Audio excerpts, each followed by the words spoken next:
darle un cariñoso y fraternal saludo en este primer domingo de día 1 de enero del año 2023 y muchas felicidades y muchas bendiciones.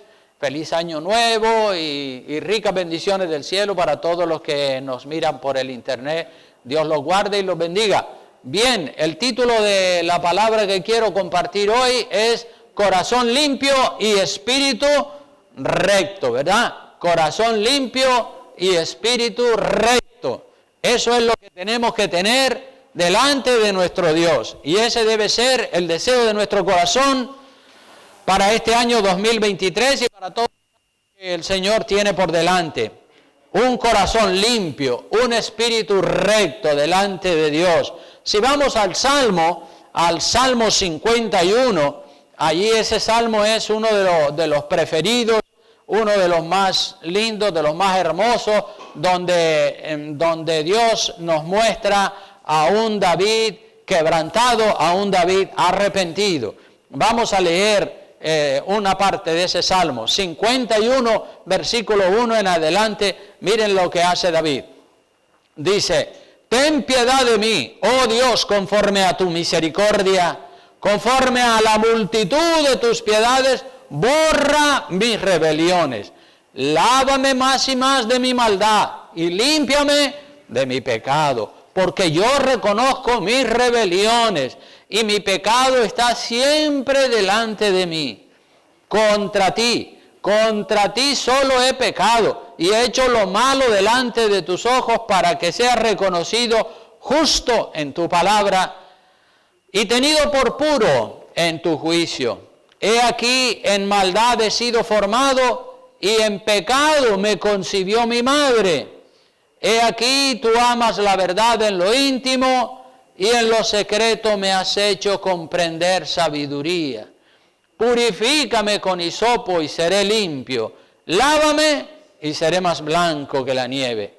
Hazme oír gozo y alegría, y se recrearán los huesos que has abatido. Esconde tu rostro de mis pecados y borra todas mis maldades. Y mira el verso 10, muy importante. Esta es una petición de David, una de las mejores. Dice: crea en mí, oh Dios, un corazón limpio y renueva, ¿qué cosa? Un espíritu recto dentro de mí. Gloria a Dios. El rey David le pide varias cosas a Dios en este salmo. Pues le pide piedad, que tenga piedad de él, ¿verdad? En el versículo 1. Y en el versículo 1 también le pide que borre, que haga desaparecer todas sus rebeliones, porque eso trae vergüenza sobre su vida. Y le pide que Dios lo lave de su maldad, ¿verdad? En el verso 2 y en el verso 7 le pide: lávame por favor, porque me siento sucio. Purifícame con hisopo y seré limpio. Lávame y seré más blanco que la nieve. Así que David está pidiéndole cosas al Señor. Y yo pienso que nosotros en este primer domingo del año, día 1 de enero de 2023, también le podemos pedir cosas. Especialmente estas cosas son de verdad gratas y agradables al Señor. Cuando nosotros le pedimos estas cosas de todo corazón al Señor, Él no nos las va a negar. Y aquí podemos ver que David echa una mirada hacia atrás, hacia su pasado. David reconoce sus errores, David reconoce su pecado, su adulterio con Betsabé, porque este salmo lo escribió él a raíz de que el profeta Natán le mostró el pecado tan grave que él había cometido de adulterio con Betsabé, y también el crimen que había cometido al haber mandado a matar a Urías, esposo de Betsabé, para él quedarse con Betsabé como su esposa. Entonces David entra en una seria reflexión espiritual. David tuvo una etapa de su vida en la que estaba como atontado, estaba como embobecido, mirando más las cosas terrenales que la vida espiritual. Y a muchos de nosotros nos ha pasado eso. A mí he tenido también etapas en la vida en las que uno está como atontado, como embobecido, dándole más importancia a las cosas terrenales que a la vida espiritual. David tuvo un bajón. Es una palabra que se suele utilizar mucho, ¿no? Está teniendo un bajón en su relación con Dios. Tuvo una etapa carnal donde su carne podía más que la vida espiritual. Y esa es la lucha que muchos de nosotros hemos tenido porque estamos viviendo en un cuerpo de carne y hueso como vivió David. Pero llegó el momento y a todos nos llega el momento de que Dios nos da un toque. Llegó el momento en el que Dios le da un toque a David usando al profeta Natán para que David pueda despertar de ese letargo espiritual en el que había caído. Porque ya digo, estaba como embobecido, atontado y en un letargo espiritual que no reaccionaba. Si miramos, por ejemplo, lo que dice 2 de Samuel, capítulo 12, versículos 1 al 14, ahí está el toque de Dios para David, para que salga de ese letargo espiritual, para que abandone ese estado de embobecimiento, de atontamiento en el que había caído, que ya no le daba importancia a las cosas del espíritu, sino a lo material, porque estaba muy carnal en esa época. Y entonces Dios dice, vamos a mandarle al profeta Natán para que le dé un toque a este hombre porque se está quedando aplatanado, atontado, embobecido y parece que esa tontería sigue en su vida y no despierta. Vamos a darle una sacudida. Entonces Dios manda al profeta Natán, como dice 2 de Samuel, capítulo 1, 14, y en esta época, pues claro, ya David había cometido el pecado de adulterio con Betsabé y había mandado matar al marido de Betsabé, a Urías, que era un soldado muy valiente. Dice en el verso 1 del 2 de Samuel 12, dice, Jehová envió a Natán a David, y viniendo a él le dijo, había 2 hombres en una ciudad, el uno era rico y el otro como era, pobre. Y el rico, ¿qué pasó? Tenía numerosas ovejas y vacas, como es normal entre los ricos, y el pobre no tenía más que una sola corderita que él había comprado y criado y que había crecido con él y con sus hijos juntamente, comiendo de su bocado y bebiendo de su vaso y durmiendo en su seno. Y él la tenía como a una hija. Esta es la historia que el profeta Natán le está contando al rey David, para que luego el rey David dé una sentencia sobre esta historia del hombre rico y del hombre pobre. Dice el verso 4, y vino uno de camino al hombre rico, y el hombre rico, no quiso tomar de sus ovejas y de sus vacas para guisar para el caminante que había venido a él, sino que ¿qué es lo que hizo? Tomó la oveja de aquel hombre pobre y la preparó para aquel que había venido a él. Este que había venido a él era la lujuria. Entonces se encendió el furor de David. Claro, cuando oyó que esa injusticia se había cometido en su reino, no pudo menos que indignarse, porque era un hombre justo. David era un hombre justo, lo que pasa es que estaba atontado en ese momento. Se encendió el furor de David en gran manera contra aquel hombre rico, y dijo a Natán, vive Jehová que el que tal hizo es digno de muerte. Y me imagino en ver el rostro rabioso, enfurecido que puso David cuando oye esta historia. Dice, ese tipo, ese hombre rico es digno de muerte, a ese hay que acabar con él. Y debe además pagar la cordera con 4 tantos porque hizo tal cosa y no tuvo misericordia. Ya dio la sentencia de este caso que le está presentando el profeta Natán. Entonces, cuando él dio la sentencia, entonces dijo Natán a David, tú eres aquel hombre rico, ese eres tú, el de la historia, ese eres tú.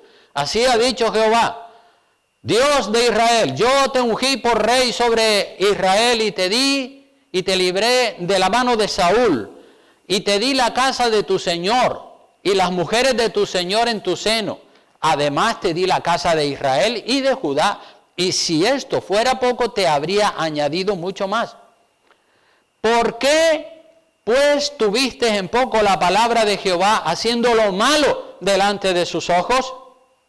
A Urías Heteo lo heriste a espada y tomaste por mujer a su mujer, y a él lo mataste con la espada de los hijos de Amón. Por lo cual, ahora no se apartará jamás de tu casa la espada, por cuanto me menospreciaste y tomaste la mujer de Urías Heteo para que fuese tu mujer. Así ha dicho Jehová. Prepárate porque va a haber disciplina. He aquí yo haré levantar el mal sobre ti de tu misma casa. Y tomaré tus mujeres delante de tus ojos y las daré a tu prójimo, el cual yacerá con tus mujeres a la vista del sol, para avergonzarte, porque tú lo hiciste en secreto. Mas yo haré esto delante de todo Israel, a pleno sol. Entonces dijo David a Natán: pequé contra Jehová.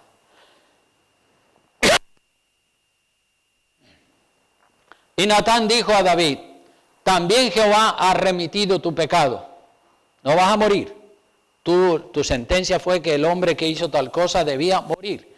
Bueno, pues mira, ya hay una buena noticia. No vas a morir. Te salvaste por los pelos. Mas por cuanto este asunto hiciste blasfemar a los enemigos de Jehová, el hijo que te ha nacido ciertamente morirá. Esto es parte del castigo. No es todo el castigo. El hijo que estaba recién nacido del adulterio que David había tenido con Betsabé iba a morir.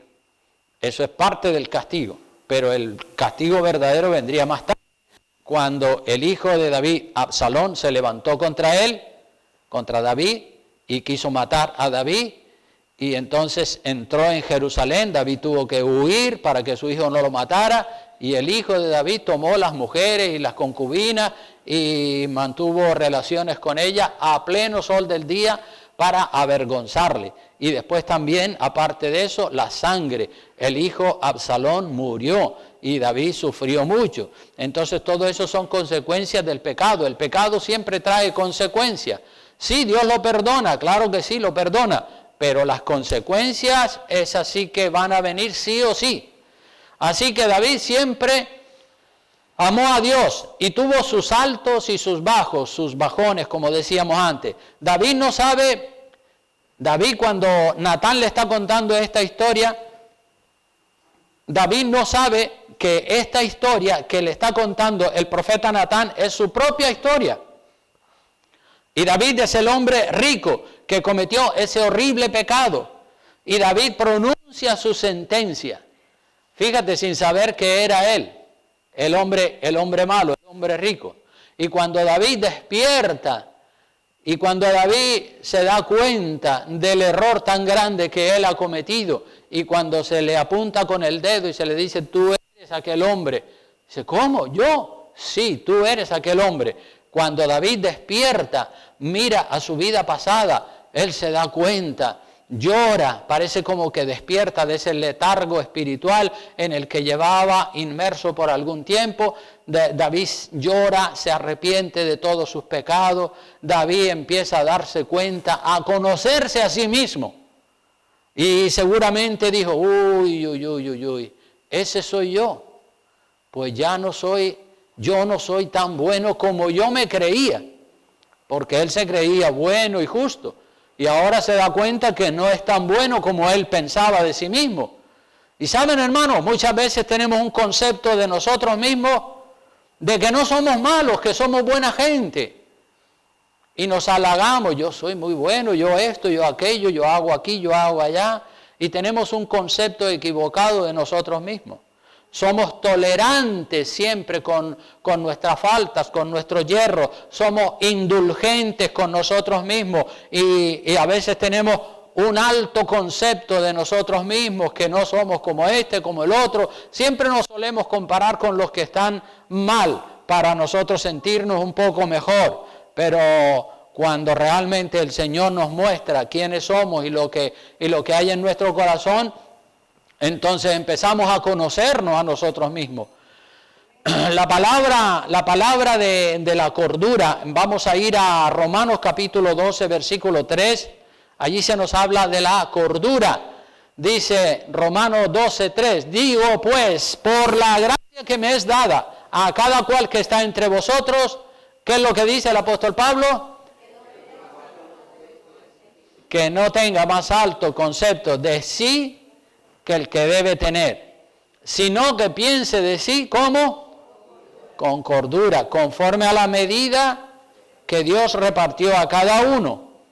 La palabra cordura viene de cuerdo, ¿verdad? Que significa una persona que tiene cordura, que es cuerda, pues eso significa que es equilibrado, que es juicioso, que es prudente, que sabe juzgar con sabiduría la vida de los demás y la suya también, que es una persona muy equilibrada.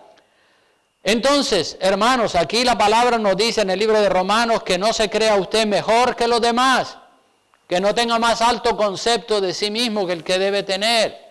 No se crea que es superior, no se crea que es más listo, más guapo, más guapa, más inteligente que los demás.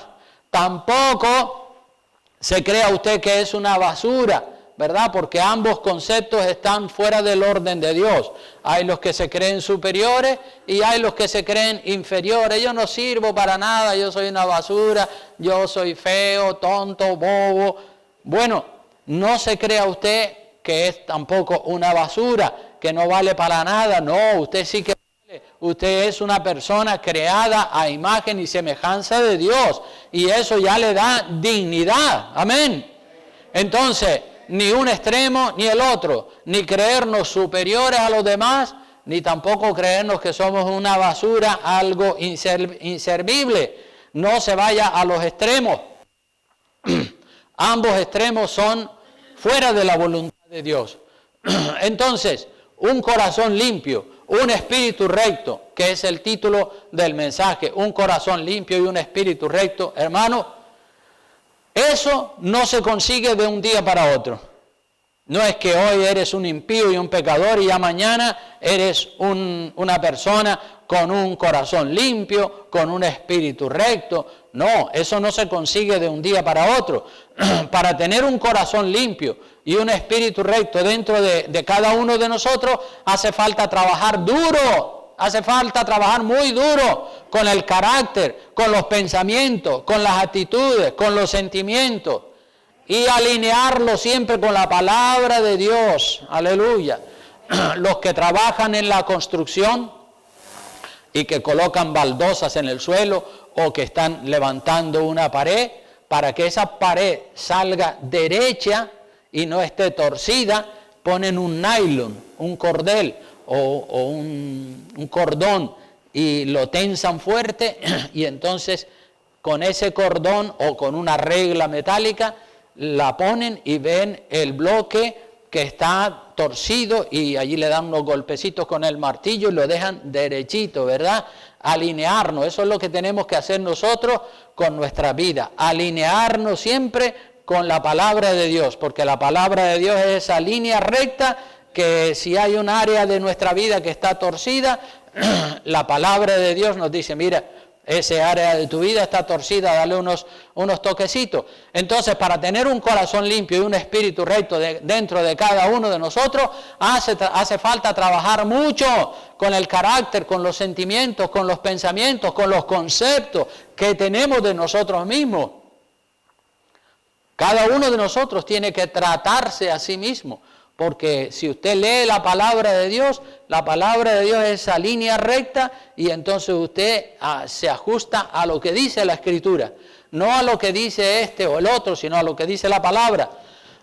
Y esto de tener un corazón limpio y un espíritu recto, esto es un proceso que lleva tiempo, hermanos. Lleva tiempo, lleva corrección, lleva trato. Cada uno tiene que autocorregirse, su propio carácter. Cada uno debe trabajar en su propia vida y hacerlo con perseverancia. No vale dar un besito hoy y ya, no, sino que hay que ir todos los días trabajando aquellos aspectos de nuestra vida que están fuera del plan de Dios. Y eso nos corresponde a nosotros. Porque es muy fácil decirle, Dios, hazme un hombre recto, dame un corazón limpio. Claro, el Señor te va a contestar esa petición con la condición de que tú trabajes en tu carácter. Si tú no trabajas y dices, no, Dios que lo haga todo. No, Dios hace lo que tú no puedes hacer, pero lo que tú puedes hacer te toca hacerlo a ti. Es, hermano, como si Dios a cada uno de nosotros nos regalara un terreno, una finca, un jardín grande, pero vacío, sin ninguna planta, sin ningún árbol. Dios te dice, ahí tienes tu terreno, tu jardín, tu espacio para que lo plantes, para que lo cultives, para que lo protejas de ladrones, de plagas y de gente que le quiera hacer daño a tus depredadores, que le quieran hacer daño a tu jardín. Algunos cuando reciben ese terreno lo dejan ahí vacío. Lo dejan ahí vacío sin plantar absolutamente nada, por pereza, por desidia, por indiferencia, y van pasando los años, y como no se ha plantado nada, pues comienzan a crecer. ¿Qué es lo que comienza a crecer en un terreno que no se ha plantado nada?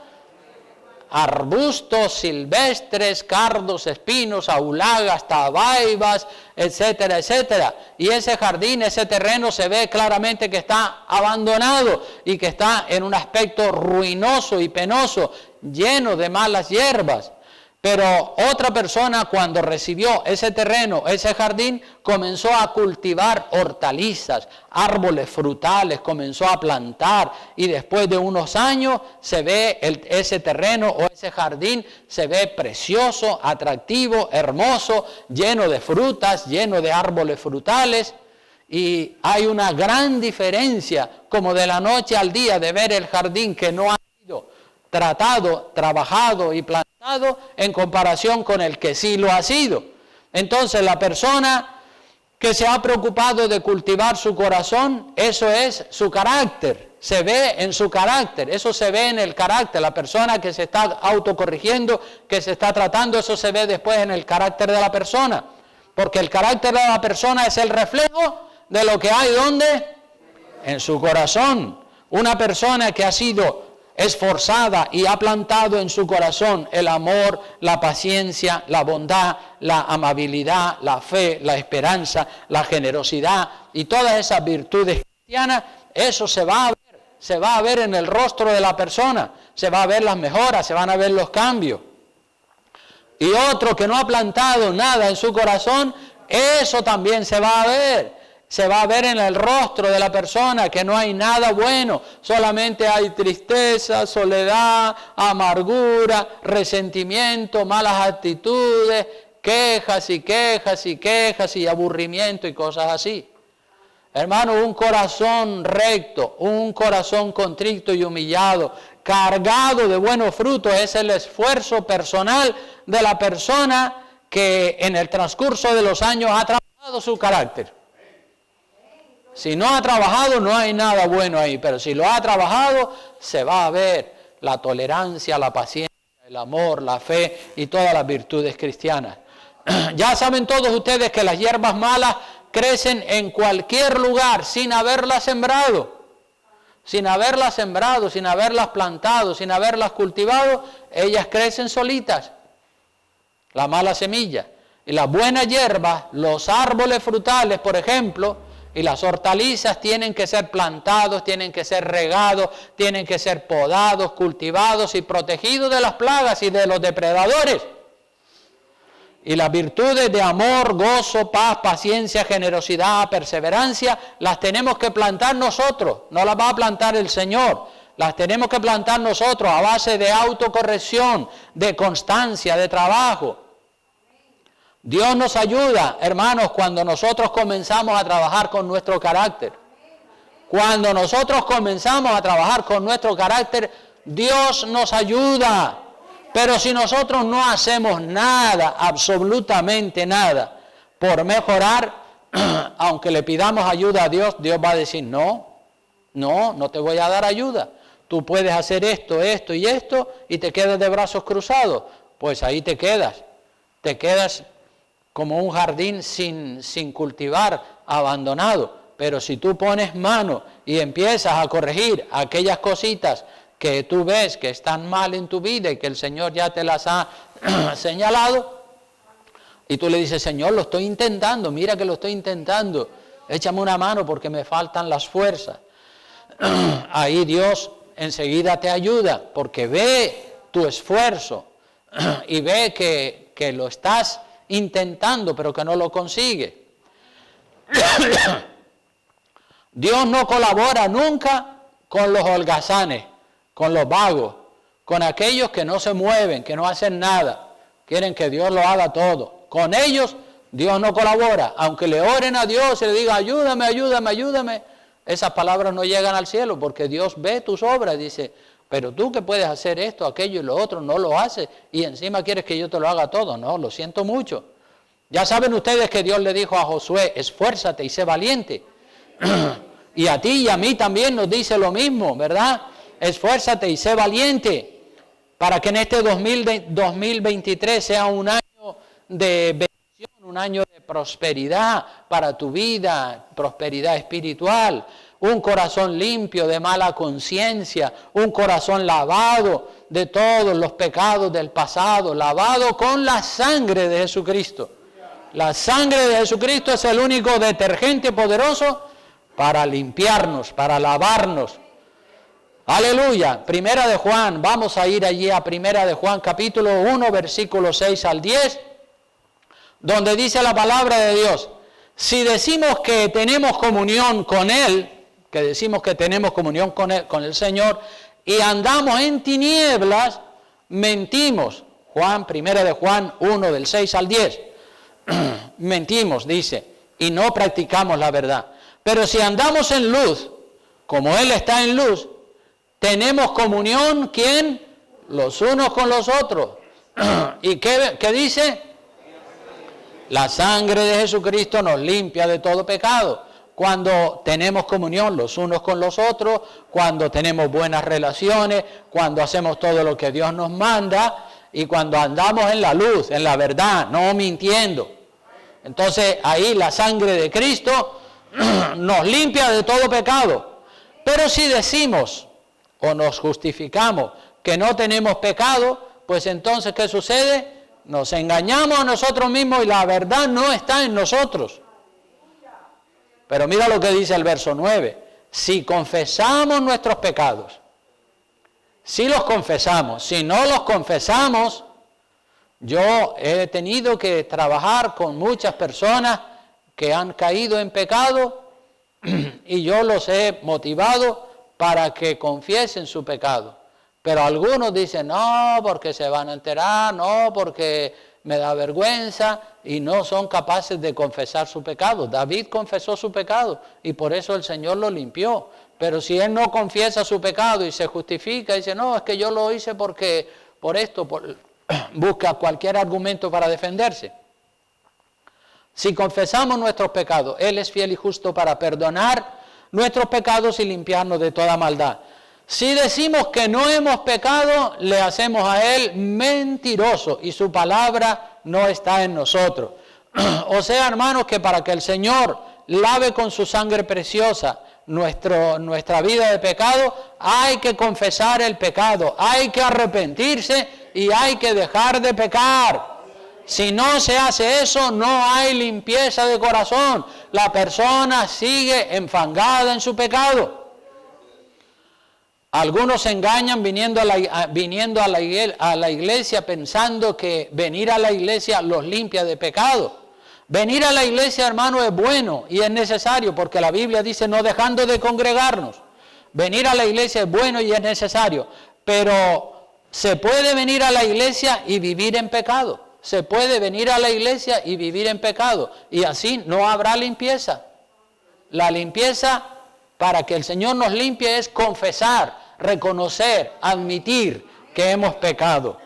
Venir a la iglesia es bueno, pero eso no nos lava del pecado. Venir a la iglesia es bueno para tener comunión los unos con los otros, para adorar a Dios, pero para que el Señor nos lave, lo que tenemos que hacer es confesar, admitir, reconocer que hemos pecado, como lo hizo David, renunciar al pecado y apartarnos del pecado. Porque si no nos apartamos, entonces estamos en la práctica del pecado.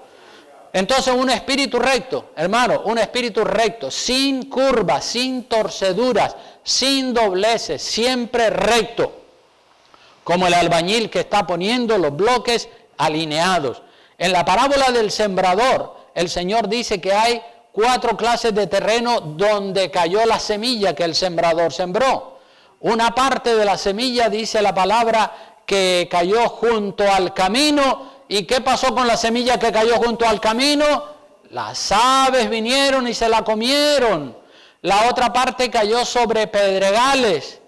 Y como no tenía profundidad de tierra, lo que había debajo eran piedras, pues entonces cuando salió el sol la quemó y se secó. La otra parte de la semilla cayó entre espinos. Y como los espinos son más fuertes, los espinos crecieron más y ahogaron esa pobre semilla y tampoco dio fruto. Pero la cuarta parte dice que cayó en buena tierra. La cuarta parte de la semilla cayó en buena tierra. Esa es la tierra que tenemos que tener. Esa tierra debe representar al cristiano auténtico. Miren lo que dice Lucas 8:15, la conclusión de la explicación de la parábola. En el verso 15 del capítulo 8 de Lucas dice, mas la que cayó en buena tierra, estos son los que con corazón bueno y recto, los que con corazón bueno y recto retienen la palabra oída y dan fruto con perseverancia. Los que tienen corazón bueno y recto, esos son buena tierra para la gloria del Señor. Así que hermanos, ya voy concluyendo. Y quiero decir que una de las frases que se usa mucho en el Viejo Testamento para describir el reinado de los diferentes reyes de Judá y de Israel, se repite mucho esa frase es, hizo lo recto ante Jehová. Fulanito de tal, el rey tal, hizo lo recto o no hizo lo recto delante de Jehová. Por ejemplo, a modo de ejemplo, en 2 de Crónicas, capítulo 29, versículo 22, dice, comenzó, 2 de Crónicas 29, 1 al 2, dice, comenzó a reinar Ezequías siendo de 25 años y reinó 29 años en Jerusalén. El nombre de su madre fue Abías, hija de Zacarías. Y miren la frase que se repite mucho, verso 2, que dice, hizo lo recto ante los ojos de Jehová, conforme a todas las cosas que había hecho David su padre. Hizo lo recto. Es decir, en esas pocas palabras se resume la vida del rey Ezequías. Si miran ustedes la vida de otros reyes, dicen no hizo lo recto, o en parte hizo lo recto y dejó los ídolos, pero Ezequías hizo lo recto. Otros personajes de la Biblia se desviaron y no hicieron lo recto, porque no tenían un espíritu recto. Recuerda, un corazón limpio y un espíritu recto. Es lo que dice el título de la lección y es lo que dice el Salmo en el versículo 10 del capítulo 51. Y en el libro de Hechos de los Apóstoles hay otro ejemplo de alguien que no hizo lo recto. Estaba torcido también. Hechos 8:18 dice, ahí habla de Simón, el mago, el brujo. Dice, Hechos 8:18, dice, cuando vio Simón que por la imposición de manos de los apóstoles se daba el Espíritu Santo, ¿qué hizo? Les ofreció dinerito a los apóstoles, diciendo, señores, dadme también a mí este poder, para que cualquiera a quien yo impusiere las manos reciba el Espíritu Santo. Este hombre no tenía un corazón recto porque él estaba pensando comprar esos dones de poder para recibir el Espíritu Santo, comprárselo a los apóstoles como si ellos lo estuvieran vendiendo, comprarlo y después hacer negocio con ese don. Entonces Pedro, verso 20, le dijo, tu dinero perezca contigo, porque has pensado que el don de Dios se obtiene con dinero. Estás completamente equivocado, estás torcido. No tienes tú parte ni suerte en este asunto. ¿Y qué más dice? Tu corazón no es recto, estás torcido, completamente torcido. Tu corazón no es recto delante de Dios. Y Pedro llama al arrepentimiento a este hombre. Le dice, arrepiéntete pues de esta tu maldad y ruega a Dios si quizá te sea perdonado el pensamiento, el mal pensamiento de tu corazón, de que puedes comprar el don de Dios. O sea que aquí tenemos a un hombre que era mago, brujo, hechicero y quería comprar el don de Dios que tenía Pedro y lo quería comprar con dinero. Pedro le llama al arrepentimiento porque su corazón no está limpio, su corazón no tiene un espíritu recto dentro de sí. Quería comprar con dinero los dones del Espíritu Santo para hacer negocio con ellos. Y hoy en día algunos hacen negocio con los dones del Espíritu Santo o con los supuestos dones del Espíritu Santo. Entonces, hermanos, concluyo ya diciendo que estamos en el año 2023 y este es un buen día, un día maravilloso para tomar buenas decisiones. El 1 de enero de 2023. Que el día 1 de enero de 2023 usted pueda decir, ese día mi vida cambió. Tomé la decisión de luchar con todas mis fuerzas para tener un corazón limpio y un espíritu recto dentro de mí. Qué buena decisión. La mayor riqueza no es lo material, es tener un corazón limpio y un espíritu recto dentro de cada uno de nosotros. Y que esa sea tu decisión, en este primer día del año y que la puedas mantener durante los 365 días del 2023 y el resto de tu vida. Amén. Bueno, pues este ha sido el mensaje de la palabra para el día de hoy. Vamos a orar y vamos a pedirle al Señor que sí, que efectivamente que podamos tener un corazón limpio y un espíritu recto. Y si tú ves que hay alguna área de tu vida un poco torcida, alinéala con la palabra de Dios. Aleluya. La palabra de Dios es esa regla que pone lo torcido, lo pone derecho. Aleluya. Y nos dice dónde está el ladrillo torcido, el área torcida. Gracias, Padre. Incline su rostro, órele al Señor. Hoy vamos a tomar la Santa Cena. Es el primer día de este año, primer domingo también, coincide que es domingo y queremos tomar la Santa Cena. Y naturalmente hay que hacerlo, como saben ya todos ustedes, que se ha predicado aquí en numerosas ocasiones, con un corazón limpio, con un espíritu recto delante de Dios. Y si hay pecados o algo, trátalo y no lo aplaces para más adelante porque ya lo has aplazado por mucho tiempo, pero toma ya la buena decisión de poner la regla de la palabra de Dios en tu vida y alinear todas las cosas que están torcidas con esa regla, la regla de fe y conducta, la palabra de Dios. Gracias, Padre, queremos darte en este día precioso. Queremos bendecir tu nombre, exaltarte, glorificarte y adorarte, mi Señor. Estamos aquí, oh Dios, para ofrecerte lo mejor de nuestras vidas, Señor. Estamos aquí, oh Dios, en este primer domingo del año, mi Dios, orando, buscando, Dios mío, alinearnos con tu palabra y tener un corazón recto, un espíritu recto, un corazón limpio.